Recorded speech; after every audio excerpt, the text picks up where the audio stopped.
तो चलो शुरू करते हैं आज की क्लास। कल अपन 1813 का जो चार्टर एक्ट था उसका बैकग्राउंड पढ़ रहे थे, उसकी पृष्ठभूमि पढ़ रहे थे कि ये किन परिस्थितियों में 1813 का चार्टर एक्ट आया था। तो आज हम 1813 का चार्टर एक्ट पढ़ेंगे। बिना समय गवाए स्टार्ट करते हैं फिर। देखो, कल मैं आपको बता रहा था इस 1813 का जो चार्टर एक्ट है इसकी बैकग्राउंड की बात कर रहा था, इसकी पृष्ठभूमि की बात कर रहा था। 1813 का चार्टर एक्ट आने के पीछे क्या हालात थे उस समय, यूरोप के अंदर क्या स्थितियां बनी हुई थी और किन स्थितियों में चार्टर एक्ट आया। उन स्थितियों पर हमने कल लास्ट में नजर डाली थी कि हमने ये देखा कि फ्रांस में 1779 में वहां एक क्रांति होती है। उस क्रांति के बाद वहां का फ्रांस की जो सबसे बड़ा लीडर उभर करके आता है वो था नेपोलियन बोनापार्ट, जो कि वहां का सम्राट बनता है। ये नेपोलियन बोनापार्ट इन ब्रिटिश यानी ब्रिटेन को सबक सिखाना चाहता था, क्योंकि ब्रिटेन का भी पूरी दुनिया में काफी बड़ा साम्राज्य था। फ्रांस के साथ इनकी प्रतिद्वंदिता थी, इनकी टक्कर थी। तो ये इसको सबक सिखाना चाहता था, फ्रांस को आर्थिक रूप से कमजोर करना चाहता था। यानी कि फ्रांस जो था, फ्रांस ब्रिटेन को आर्थिक चोट देना चाह रहा था, आर्थिक नुकसान पहुंचाना चाह रहा था। इसके लिए नेपोलियन बोनापार्ट एक कॉन्टिनेंटल प्रणाली लेके आते हैं। ये मॉडर्न हिस्ट्री में बहुत बार पूछा जाता है, कॉन्टिनेंटल प्रणाली। कॉन्टिनेंटल प्रणाली का मतलब था कि नेपोलियन बोनापार्ट ने एक ऑर्डर दे दिया कि फ्रांस के अंदर तो आना ही आना नहीं है, बल्कि फ्रांस के जितने भी मित्र देश हैं या फ्रांस के प्रभाव वाले जितने भी देश हैं उन सभी में ब्रिटेन का कोई भी सामान, कोई भी वस्तु, कोई भी सामग्री, इन सभी जितने भी ये फ्रांस और फ्रांस के जितने भी मित्र देश हैं वो एक भी सामग्री ब्रिटेन से नहीं खरीदेंगे। यानी कि ब्रिटेन से अब कोई भी सामग्री का आयात नहीं करना है। ये ऑर्डर किसने दे दिया? नेपोलियन बोनापार्ट ने दे दिया। ये जो सिस्टम इसने चलाया था कि अब ब्रिटेन से हमें कुछ भी नहीं खरीदना है, ब्रिटेन से हमें कुछ भी नहीं खरीदना है, न केवल मुझे खरीदना है बल्कि मेरे मित्र देश भी नहीं खरीदेंगे। चूंकि उस समय नेपोलियन बोनापार्ट काफी पावरफुल सम्राट था और उसका अगल बगल के पूरे क्षेत्रों पर नियंत्रण था, तो कोई इसकी बात को टालने का तो सवाल ही नहीं पैदा होता था। तो इसी को हमने कॉन्टिनेंटल प्रणाली कहा, जिसके तहत ब्रिटेन को आर्थिक रूप से कमजोर करने की कोशिश की गई और ब्रिटेन से आने वाले सामान पर, वस्तुओं पर, उनके आयात पर रोक लगा दी गई। तो अब देखो समस्या क्या हो गई। अब पहले क्या हो रहा था, ईस्ट इंडिया कंपनी तो भारत से लाती थी, यूरोप में बेचती थी। इसके अलावा ईस्ट इंडिया कंपनी को ही तो भारत में व्यापार करने का एकाधिकार मिला हुआ था। यही तो हम पढ़ते आ रहे हैं। हम ये पढ़ते आ रहे हैं कि भारत में व्यापारिक एकाधिकार केवल ईस्ट इंडिया कंपनी के पास था। यानी ब्रिटेन से अगर कोई आदमी भारत में व्यापार कर सकता था तो वो केवल और केवल ईस्ट इंडिया कंपनी थी। इसके अलावा कोई भी ऐसा शख्स नहीं था जो भारत से सामान खरीदे और भारत बेच दे। यानी भारत के अंदर व्यापार की अनुमति नहीं थी। तो इसका मतलब बाकी क्या, ब्रिटेन में कोई बिजनेसमैन नहीं थे? क्या कोई व्यापारी नहीं थे? तो वो उन्होंने कभी ऑब्जेक्शन नहीं उठाया कि आप ईस्ट इंडिया कंपनी को व्यापार करने दे रहे हो, हमें क्यों नहीं करने दे रहे हो। वो इसलिए नहीं उठाया क्योंकि अब तक ये स्थिति, ये नौबत ही नहीं आई। अब तक वो लोग क्या कर रहे थे, यूरोप के इन क्षेत्रों में व्यापार कर रहे थे, तो उनको इतनी परेशानी नहीं हुई और उन्होंने कभी सरकार के ऊपर फिर दबाव नहीं बनाया, क्योंकि उनका व्यापार इन क्षेत्रों में, फ्रांस फ्रांस के जो मित्र देश थे यूरोप के, इन क्षेत्रों में वो आसानी से व्यापार कर रहे थे, उनका अच्छा बिजनेस चल रहा था, तो उनको कोई दिक्कत नहीं थी। अब दिक्कत कब आई, जब ये नेपोलियन बोनापार्ट आया तो इसने कहा कि अब ब्रिटेन से हम कोई भी सामान खरीदेंगे ही नहीं। यहाँ का ब्रिटेन का कोई एक सामान भी, एक वस्तु भी हमारे इस क्षेत्र में नहीं आने देंगे। तो अब समस्या किन के लिए आ गई? ईस्ट इंडिया कंपनी तो धड़ल्ले से व्यापार कर ही रही है इंडिया में, उनको कोई प्रॉब्लम नहीं है।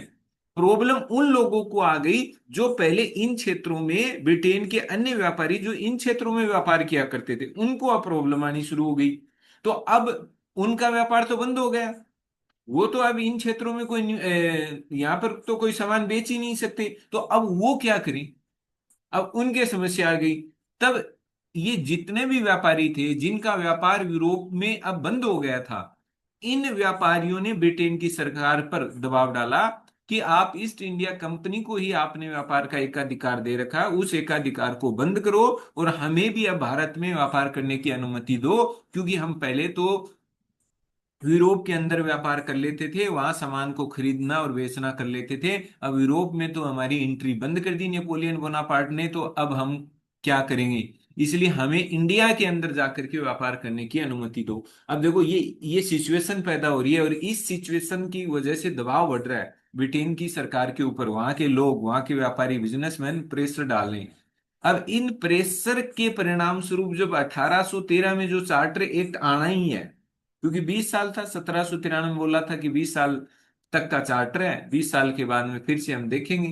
तो 1813 में चार्टर तो आना ही आना था। लेकिन जब ये चार्टर आ रहा है, उस टाइम ये स्थिति यूरोप में पैदा हो रखी है। तो इस चार्टर में पक्का ये था कि इस चार्टर के अंदर जो दूसरे व्यापारी हैं ब्रिटेन के, उनको सहूलियत तो देंगे ही देंगे, क्योंकि वरना उनका विरोध कौन झेलेगा। इसलिए इस जो चार्टर में जो ब्रिटेन के अन्य व्यापारी थे, उनको भी इंडिया में व्यापार करने की सहूलियत दी गई, व्यापार करने का अधिकार दिया गया। तो मतलब अब आप एक बात तो समझ रहे होंगे, इसका मतलब 1813 में क्या होगा? जो केवल ईस्ट इंडिया कंपनी का ही भारत के साथ व्यापार पर एकाधिकार था, यानी कि ईस्ट इंडिया कंपनी ही केवल भारत में व्यापार कर सकती थी। अब 1813 से क्या हो जाएगा? वो जो व्यापारिक एकाधिकार है ईस्ट इंडिया कंपनी का, वो खत्म हो जाएगा। वो जो व्यापारिक एकाधिकार है वो ईस्ट इंडिया कंपनी का क्या हो जाएगा? खत्म हो जाएगा। इसका मतलब दूसरे व्यापारी भी अब भारत में आएंगे और वो भारत में व्यापार करेंगे। ये आपको एक बात ध्यान रखनी है।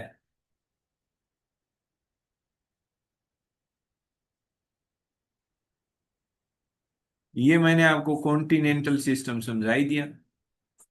कॉन्टिनेंटल में क्या हुआ? आयात को रोका गया। कहाँ से आयात?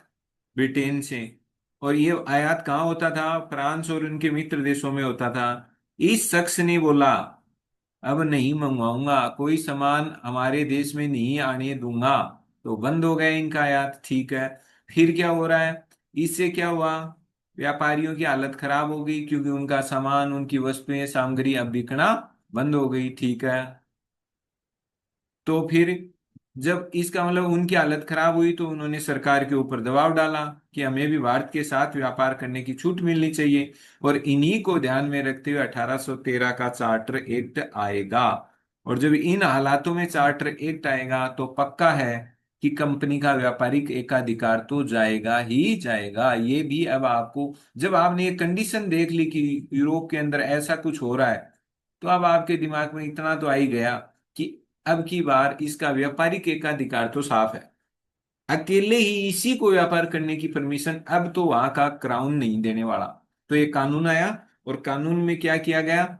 आप इसका ए पॉइंट देखोगे, इसमें साफ है, व्यापारिक जो एकाधिकार था, ध्यान रखना है, अभी भी व्यापार तो ये भी कर रही है। कहीं ऐसा नहीं हो कि कहीं ऐसा समझ लो कि नहीं, व्यापार का ही सफाया कर दिया है, अब ये व्यापार ही नहीं करेगी। नहीं, अभी भी ये व्यापार कर रही है। बस इतना किया गया, पहले केवल ये अकेली ही व्यापार कर सकती थी, दूसरे नहीं कर सकते थे। अब दूसरों को भी एंट्री मिल गई भारत में। तो आया क्या? अब आपके कई बार सीधा सा प्रश्न आ जाता है कि कौन से चार्टर एक्ट के जरिए ब्रिटिश ईस्ट इंडिया कंपनी का भारत में व्यापारिक एकाधिकार समाप्त किया गया? तो आपको सीधा सा इसका आंसर देना होता है। जैसे मान लो आ गया 1773, 1793, 1813, 1833। अब सीधा सा प्रश्न आ गया कि कंपनी का, ईस्ट इंडिया कंपनी का भारत में व्यापारिक एकाधिकार कौन से कानून से समाप्त हुआ? तो आपको टिक कर देना है 1813। व्यापारिक एकाधिकार किससे समाप्त हुआ? 1813 के कानून से। तो ये बात तो समझ में आ गई कि व्यापारिक एकाधिकार तो समाप्त हो गया है। तो क्या ये मान लिया जाए कि सभी तरह के जो सामान, वस्तुएं जिनका वो भारत के साथ व्यापार करते थे, क्या अब वो सारी चीजें ही अब औरों को भी उनकी परमिशन मिल गई क्या, कि उनका अब और भी खरीद सकते हैं और भी बेच सकते हैं? ऐसा नहीं है। अभी भी भारत में जो चाय और अफीम, इन दो चीजों का व्यापार तो अभी भी कंपनी के पास ही था। यानी कि इन दो वस्तुओं का, इन दो चीजों के व्यापार पर तो अभी भी अकेले कंपनी का ही अधिकार था, ये ध्यान रखना है। और चीन के साथ, यानी कि दो वस्तुएं। अब यहां घुमा देगा कि 1813 के कानून से किन दो वस्तुओं, अब जैसे उसने मान लो वो सीधा ही कहेगा 1813 के चार्टर कानून के संबंध में निम्नलिखित कथनों में से सत्य कथन छांटिए। तो वो पहला लिख देगा कि इस कानून के जरिए कम ईस्ट इंडिया कंपनी के सभी वस्तुओं के व्यापार के एकाधिकार को समाप्त कर दिया गया। तो आप तो एकाधिकार देखोगे, देखते ही बोले हो टिक कर दो साहब, हो गया। सभी वस्तुएं आती ही मतलब समझ जाना गड़बड़ कर दिया इसने, कथन में गड़बड़ कर दी है, कथन ध्यान से देखना है। सभी वस्तुओं के व्यापार पर जो एकाधिकार था वो समाप्त नहीं हुआ था। अभी भी चाय का व्यापार और अफीम का व्यापार भारत में केवल यही कंपनी कर सकती थी, बाकी चीजों का करो आप। अगर कोई कपास है, कोई पटसन है, कोई नील है, अन्य कोई भी सामग्री हो सकती है, अगर उनका व्यापार है तो उनका व्यापार कंपनी भी कर सकती थी, कोई दूसरा व्यापारी भी कर सकता था। लेकिन अगर चाय का व्यापार करना है, चाय भारत से खरीदनी है और यूरोप में बेचनी है मान लो, तो भारत से चाय केवल अभी भी कंपनी खरीद सकती है, कोई दूसरा कारोबारी या दूसरी कंपनी नहीं खरीद सकती। ये आपको ध्यान रखना। यानी अभी भी इन दो वस्तुएं, एक तो चाय और अफीम, इन दोनों वस्तुओं पर अभी भी, इन दोनों वस्तुओं के व्यापार पर अभी भी एकाधिकार किसका बना रहा? ईस्ट इंडिया कंपनी का।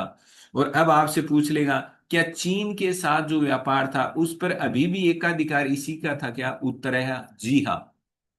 चीन के साथ तो अभी भी सभी वस्तुओं का जो एकाधिकार था, सभी वस्तुओं पर, सभी वस्तुओं के जो व्यापार पर एकाधिकार था वो अभी भी बरकरार था। भारत में ये किया गया, अन्य वस्तुओं के व्यापार के लिए दूसरों को परमिशन भी दे दी गई। किसको छोड़ करके? चाय और अफीम को छोड़कर। तो दूसरा पॉइंट क्लियर हो जाना चाहिए इतना समझाने के बाद में। तो ध्यान रखना है, मैं एक बार फिर लास्ट में रिवीजन भी करा दूंगा, यहां से काफी चीजें इंपॉर्टेंट होनी शुरू हो गई। ये देखो, तीसरा 20 साल। अब देखो हमने क्या पढ़ा था, 1793 में हमने पढ़ा कि कंपनी को और 20 साल तक कंपनी का अकेले का व्यापार का अधिकार रहेगा, अकेले, यानी कि व्यापारिक एकाधिकार की जो शक्ति थी, यानी व्यापारिक जो एकाधिकार था, वो 1793 के एक्ट में ये बोला गया कि अब अगले 20 साल तक व्यापार पर, भारत में व्यापार करने पर अकेली इसी कंपनी का अधिकार होगा, ये बोला था। 1813 में फिर बोला कि अगले 20 साल तक कंपनी भारत में काम करेगी। लेकिन देखो अगले 20 साल तक, अब की बार ये नहीं बोला कि हाँ ठीक है 20 साल तक कंपनी रहेगी, ये तो पुख्ता हो गया। ये तो पुख्ता हो गया कि कंपनी अगले 20 साल तक रहनी है, यहां तक कोई डाउट नहीं है, ठीक है। लेकिन अब की बार ये थोड़ी बोला गया है कि अगले 20 साल तक केवल अकेले कंपनी ही व्यापार करती रहेगी, ये नहीं बोला गया, ये आप ध्यान रखना। अब की बार केवल ये बोला गया 20 साल कंपनी और भारत में काम करेगी, 20 साल और कंपनी भारत में शासन करेगी। लेकिन व्यापारिक एकाधिकार तो समाप्त हो ही गया है, अब तो केवल भारत में ये अफीम का चाहेगा, केवल इन्हीं के व्यापार पर इसका अकेली का अधिकार है, बाकी चीजों का व्यापार तो और भी करेंगे, ये भी करेंगे, कोई दिक्कत नहीं। और एक चीन के साथ व्यापार पर इनका अकेले का अधिकार है, बाकी सारे एकाधिकार इनके समाप्त कर दिए गए। ये ध्यान रखना है। तो 20 साल तक इसमें भी लिखा गया था, ध्यान रखना, इसमें भी 20 साल लिखा हुआ है। 1793 में 20 साल, इसका मतलब जो रिन्यू हुआ था, चार्टर की जो रिन्यू अवधि, अब वो ऐसे घुमा दे क्या 1813 के चार्टर में कंपनी के जो रिन्यू काल दिया गया था क्या? कंपनी का जो नवीनीकरण, कंपनी के चार्टर के नवीनीकरण की अवधि दी गई थी क्या? ऐसा आ जाए और वो पूछ ले कि दी गई थी तो कितनी साल, 10 साल, 15 साल, 20 साल, 25 साल, तो आपको उत्तर देना है 20 साल। वो प्रश्न पूछेगा कि 1813 के चार्टर एक्ट से कंपनी के चार्टर का नवीनीकरण अगले कितने सालों के लिए किया गया था, ऐसे प्रश्न बना देगा, अगले कितने सालों के लिए किया गया था, या वो कह देगा चार्टर की अवधि को अगले कितने सालों के लिए बढ़ाया गया था, ऐसे भाषा वो चेंज कर सकता है। तो आपको बिल्कुल क्लियर कट होना है कि 20 साल को टाइम इसमें भी दे रखा है, 20 साल का टाइम इसमें भी दे रखा है, 93 में भी दिया, इसमें भी दिया, और 33 में भी देगा, ये क्लियर रखो कि 20-20 साल दे रखा है। लेकिन उसमें यह लिखा हुआ था कि कंपनी का व्यापारिक एकाधिकार भी रहेगा, इसमें व्यापारिक एकाधिकार हटा दिया, केवल शासन रहेगा 20 साल तक, कंपनी का क्या रहेगा, शासन रहेगा। इसका मतलब 20 साल तो कंपनी को टेंशन लेने की जरूरत है नहीं, कंपनी भारत में ही रहनी है। ठीक है। अब ये क्या कह रहा है, चौथा पॉइंट, कंपनी शासित क्षेत्रों पर ब्रिटिश राज की संप्रभुता को शो किया गया। आपने देखा था 1784 में आपके सामने एक बात आई थी कि कंपनी के पास जितना भी भारत का क्षेत्र है जिस पर वो नियंत्रण कर रखे हैं, जिस पर उन्होंने अपना अधिकार जमा रखा है, कब्जा कर रखा है, उस क्षेत्र को उस टाइम उन्होंने एक नाम दिया था ब्रिटिश आधिपत्य का क्षेत्र, याद आ रहा हो तो 1784 में। उसका मतलब ये था कि अब जो कंपनी के द्वारा, कंपनी के अंडर का भारत में जितना भी क्षेत्र है, वो क्षेत्र अब ब्रिटिश साम्राज्य का उस समय 1784 में एक भाग बना दिया गया था। अब उस टाइम वो पूरी तरह से ब्रिटिश ताज यानी ब्रिटेन की महारानी जो है उसकी संप्रभुता के दायरे में शामिल नहीं हुआ था। केवल ये कहा गया था 1784 में कि ये जो भारत में कंपनी का क्षेत्र है ये ब्रिटिश साम्राज्य का हिस्सा है। बस इतना था उस लाइन का मतलब, ब्रिटिश आधिपत्य का जो क्षेत्र बोला गया था उस लाइन का मतलब इतना था।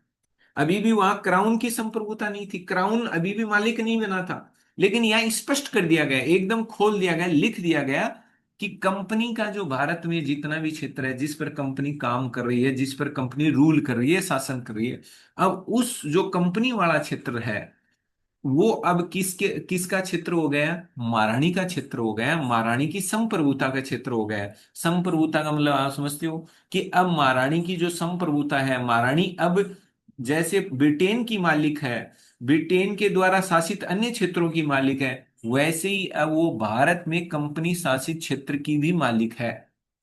संप्रभुता ये तो कंसेप्ट है। संप्रभु कौन होता है, संप्रभु वो होता है जितने क्षेत्र के, आपको कहा गया है कि आप संप्रभु हैं तो आपके पास एक क्षेत्र होगा, उस क्षेत्र में रहने वाले लोग होंगे, और अगर आप संप्रभु हैं तो आप, इसका मतलब उस क्षेत्र के बारे में फैसला लेने वाले सर्वोच्च हैं। आपके ऊपर कोई कुछ ही नहीं है, आप फैसला लेने वाले अंतिम हैं।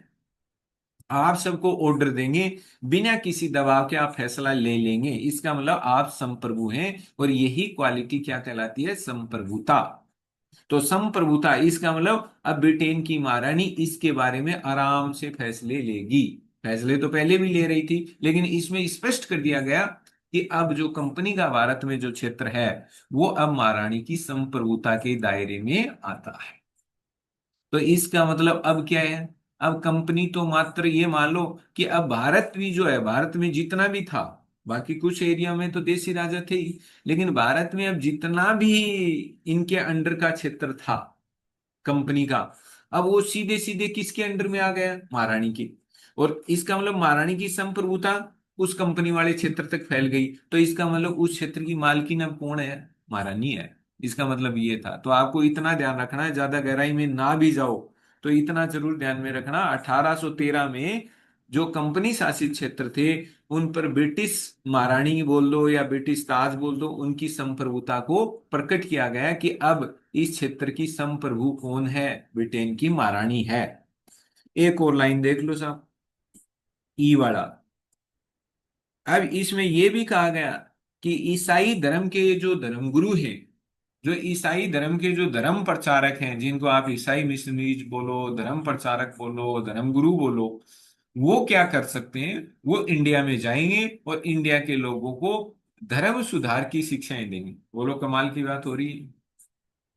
ये क्या करें कि इंडिया में ये जाएंगे, अब छूट मिल गई, पहले छूट नहीं थी। पहले ईसाई मिशनरीज मतलब ईसाई धर्मगुरु, जो ईसाई धर्म प्रचारक हैं, पहले इंडिया में जाकर धर्म की शिक्षा देने की छूट उनको नहीं थी, अनुमति नहीं थी। लेकिन अब मिल गई कि ईसाई धर्मगुरु अब भारत में जा सकते हैं और भारतीयों को धर्म सुधार की और नैतिकता की शिक्षा देंगे, नैतिकता का और धर्म सुधार का पाठ पढ़ाएंगे। तो ये कमाल की बात थी कि भारतीयों को धर्म की शिक्षा देने अब कौन आ सकते हैं, ईसाई मिशनरीज। अब यहां से भी प्रश्न आता है कि ईसाई मिशनरियों को या ईसाई धर्म गुरुओं को या ईसाई धर्म प्रचारकों को भारत में जाकर धर्म की शिक्षा देने की अनुमति किस कानून से मिली।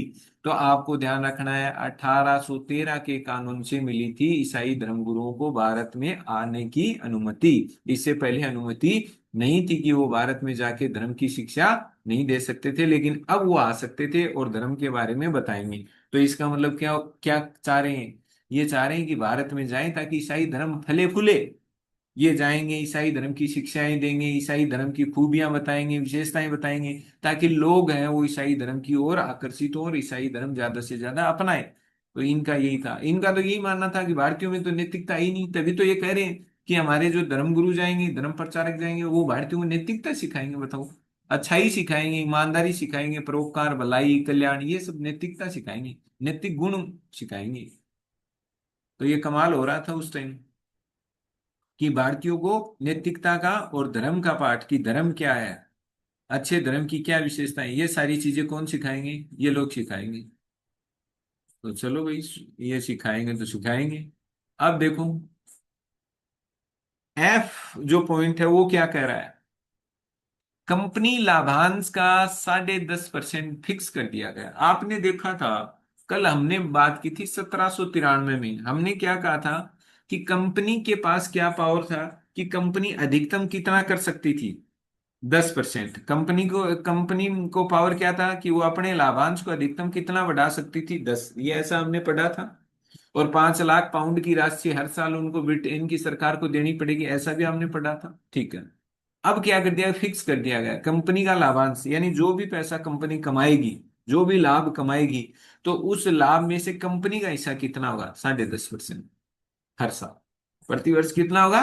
10.5%। ये फिक्स कर दिया, तो ये ध्यान रखना। इसका मतलब क्या हो गया? कंपनी के लाभ को कंट्रोल किया गया कि नहीं किया गया, कि अब आप 10.5% से ज्यादा आपका लाभांश नहीं होगा, इससे ज्यादा आप लाभ नहीं कमा सकते, तो 10.5% आपका लाभांश तय कर दिया गया। तो इसका मतलब इसके लाभ पर भी अब कुंडली मार दी, लाभ को भी लपेटे में ले लिया है, अब लाभ भी फिक्स कर दिया कि कितना? 10.5%। ये आपको ध्यान रखना। एक बहुत ही इंपॉर्टेंट बात, जो ये नेक्स्ट पॉइंट जिसको डबल स्टार किया हुआ है, ये देखो, 1 लाख रुपए भारतीयों की पढ़ाई पर अब हर साल कंपनी कितना खर्च करेगी, ये ध्यान रखना। वो यहां घुमा सकता है आपको कि भारतीयों की एजुकेशन पर कंपनी हर साल, यहाँ दो तरह से वो क्वेश्चन बना देगा, कौन से कानून, किस चार्टर एक्ट के द्वारा कंपनी के लिए हर साल भारतीयों की शिक्षा पर 1 लाख रुपए खर्च करना अनिवार्य किया गया? ऐसे भी दे सकता है। तो ऐसे दे तो आपको 1813 चार्टर एक्ट बोलना है, कि 1813 के चार्टर एक्ट से हर साल भारतीयों की शिक्षा पर कंपनी को 1 लाख रुपए खर्च करना अनिवार्य कर दिया। ठीक है। इसी को वो ऐसे घुमा देगा, 1813 के चार्टर एक्ट से भारतीयों भारतीयों की शिक्षा पर कितनी राशि खर्च करना अनिवार्य बना दिया था? 1 लाख, 2 लाख, 1.25 लाख, 2.5 लाख, 3 लाख, जितना भी वो ऐसे दे देगा, 4 5 ऑप्शन दे देगा, और फिर पूछ लेगा कि बताओ 1813 के कानून से कितना पैसा भारतीयों पर खर्च करना कंपनी के लिए अनिवार्य कर दिया था हर साल? तो आपको याद रखना, 1 लाख। इस फैक्ट में गड़बड़ नहीं होनी चाहिए। कितना? 1 लाख। लाभ कितना तय हो रहा है? 10.5। दोनों याद कर लेना। 10.5 तो लाभ फिक्स कर दिया, और 1 लाख रुपया खर्च करना फिक्स कर दिया, कि खर्च करना ही पड़ेगा भारतीयों की एजुकेशन। आपको नहीं लग रहा है ये कुछ ज्यादा ही ऐसे, मतलब दरिया दिली सी दिखा रहे हैं? और ये जो 1 लाख रुपए है ना, 1 लाख रुपए ये कहाँ से लाएंगे?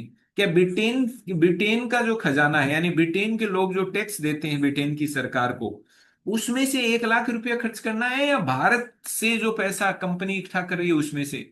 इतने बेवकूफ तो थे नहीं कि ब्रिटेन से 1 लाख रुपए लेंगे और भारतीयों पर खर्च करेंगे, नहीं। ये किया गया, कंपनी को बोला गया कि आप भारत से जो भी राजस्व इकट्ठा करोगे, जो भी आप राजस्व वसूलोगे, उसी में से 1 लाख रुपए, इसका मतलब भारतीय राजस्व में से ही 1 लाख रुपए देना फिक्स कर दिया गया था। कहां पर खर्च करना फिक्स कर दिया गया था? भारतीयों की शिक्षा। यह भी अगले 20 सालों के लिए था, ये बात तो कॉमन है। इसने भारत की स्थानीय सरकारों को लोगों पर टैक्स लगाने का अधिकार दिया था, और टैक्स नहीं देने पर दंड की व्यवस्था की गई। ये इंपॉर्टेंट है। इसने भारत की स्थानीय सरकारों का मतलब क्या था? जो स्थानीय लेवल के प्रशासन है, जैसे आज हम नहीं सुनते हैं क्या, सुनते क्या, देखते भी हैं, स्थानीय जब सरकारों की बात आती है तो हमारे दिमाग में अब एक ही चीज आती है कि स्थानीय लोकल लेवल की सरकार क्या होती है। पंचायती राज संस्थाएं, ग्रामीण क्षेत्रों में पंचायती राज संस्थाएं, स्थानीय स्वशासी निकाय बोलो, स्थानीय सरकार भी बोलते हैं हम, स्थानीय शासन करने वाली संस्थाएं भी बोल देते हैं। स्थानीय शासन करने वाली संस्थाएं भी हम इनको बोल देते हैं। तो उस समय इस कानून से क्या हुआ कि जो स्थानीय सरकार हैं, जैसे आज नहीं होती क्या पंचायती राज संस्थाएं, शहरी क्षेत्रों में नगर पालिका संस्थाएं जैसे नगर निगम, नगर परिषद, और आपके नगर पालिका, नगर निगम, ये शहरों की स्थानीय स्वशासी संस्थान है। और ग्रामीण क्षेत्रों में स्वशासी संस्थान कौन से हो गए? ग्राम पंचायत, पंचायत समिति, और आपके जिला परिषद। तो जैसे ये आज के टाइम की स्थानीय स्वशासी संस्थाएं हैं, वैसे ही उस टाइम भी वैसे ही उस टाइम भी वैसे ही उस टाइम भी क्या होती थी? वैसे ही उस टाइम भी ये इस तरह की संस्थाएं थी। तो इस कानून से क्या किया गया? इस कानून के जरिए उन जो स्थानीय लेवल पर जो सरकारें थी, स्थानीय लेवल पर जो सरकारें थी, उन स्थानीय लेवल की सरकारों को ये पावर दिया गया कि अब आप क्या कर सकते हो? लोगों पर टैक्स लगा सकते हो। तो ये तो काम ठीक ही था कि स्थानीय सरकारों को भी कहा गया कि अब आप लोगों पर टैक्स लगा सकते हो, और अगर कोई टैक्स नहीं देता है तो आप उसको सजा भी दे सकते हो। तो ये एक आपके 1813 का कानून था, ये आपको ध्यान रखना है।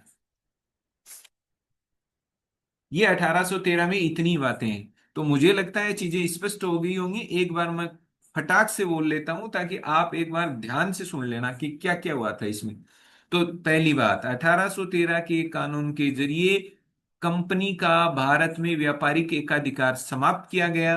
केवल कंपनी का व्यापारिक एकाधिकार अफीम के व्यापार और चाय के व्यापार तक सीमित कर दिया गया, कि केवल इन्हीं दो ही वस्तुओं का, दो ही चीजों के व्यापार पर कंपनी का एकाधिकार भारत में रहेगा। बाकी चीजों के व्यापार को खोल दिया गया अन्य व्यापारियों के लिए भी, ध्यान रखना है। लेकिन अभी भी चीन के व्यापार पर कंपनी का एकाधिकार बना करके रखा गया है। ये बात आपको अच्छे से ध्यान रखनी है। और इसके जरिए फिर और क्या काम किए गए?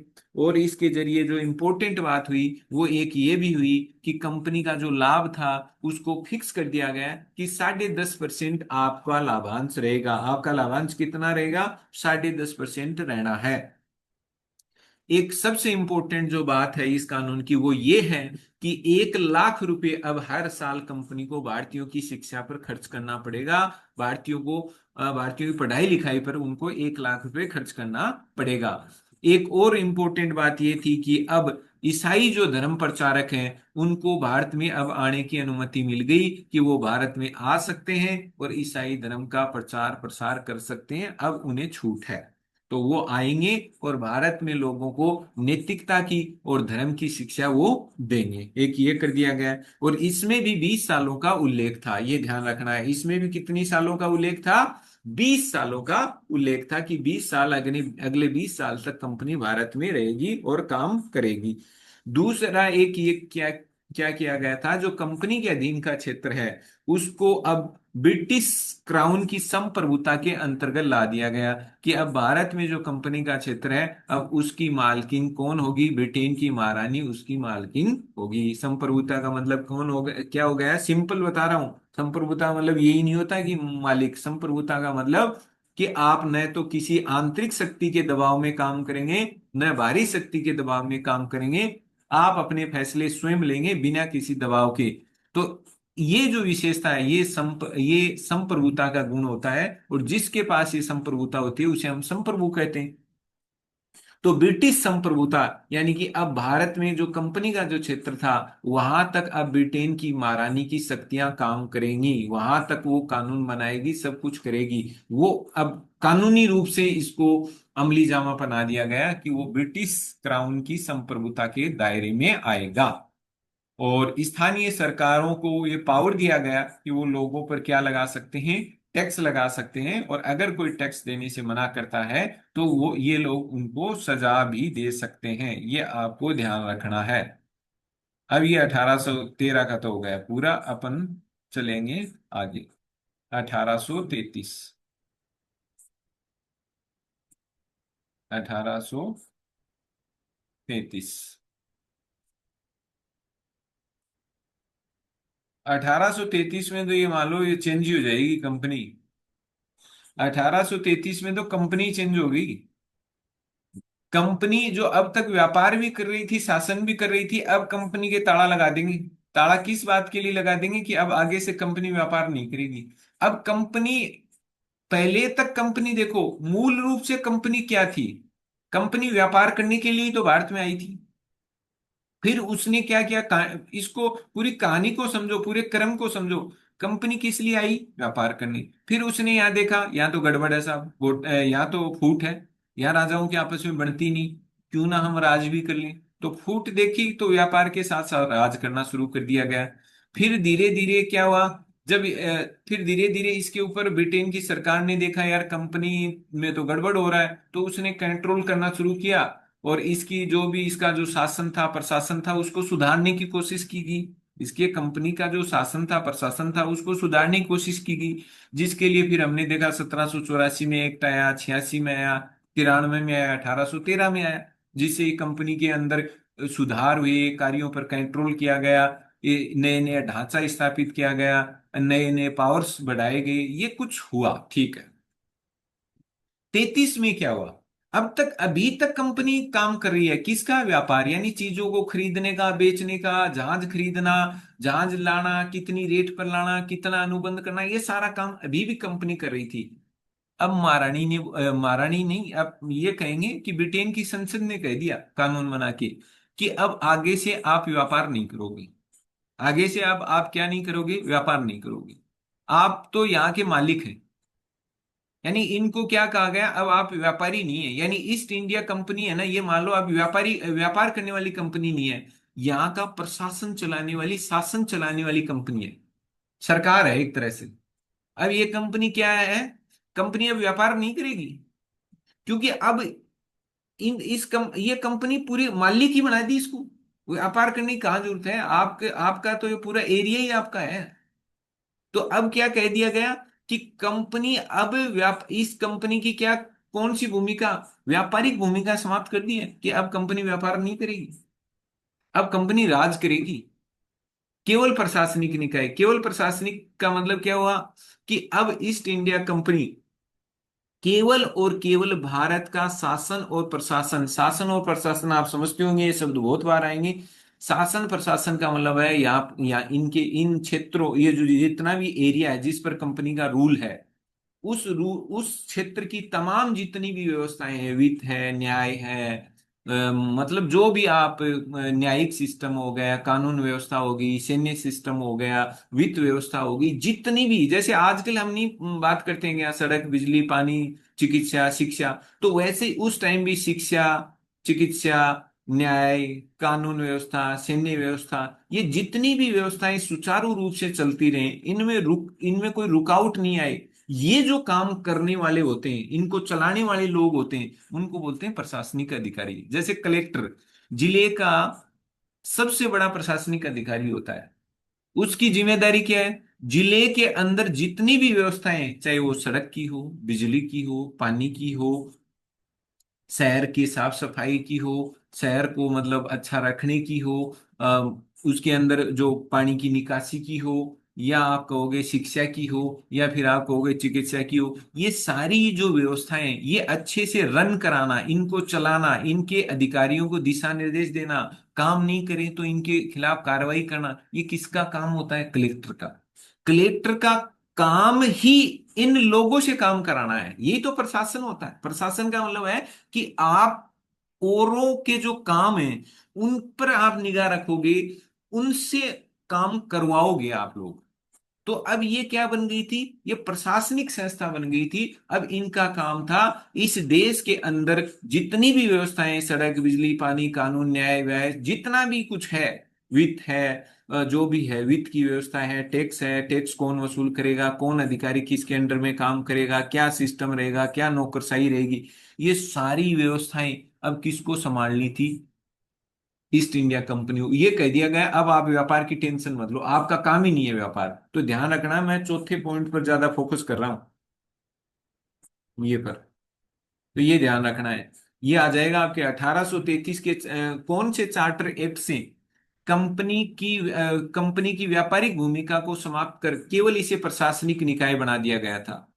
तो कौन से 1833 के चार्टर एक्ट से, तो ध्यान रखना है 1833 के चार्टर एक्ट से कंपनी के व्यापारिक कार्य को बिल्कुल समाप्त कर दिया गया है कि अब ये व्यापार नहीं करेगी, केवल यहाँ का प्रशासन देखेगी। यहाँ का प्रशासन जैसे कलेक्टर होते हैं, एसडीएम होते हैं, वैसे ही इस तरह की इनकी भूमिका हो गई कि अब आपका काम पूरा एरिया चलाना है, व्यापार करना नहीं।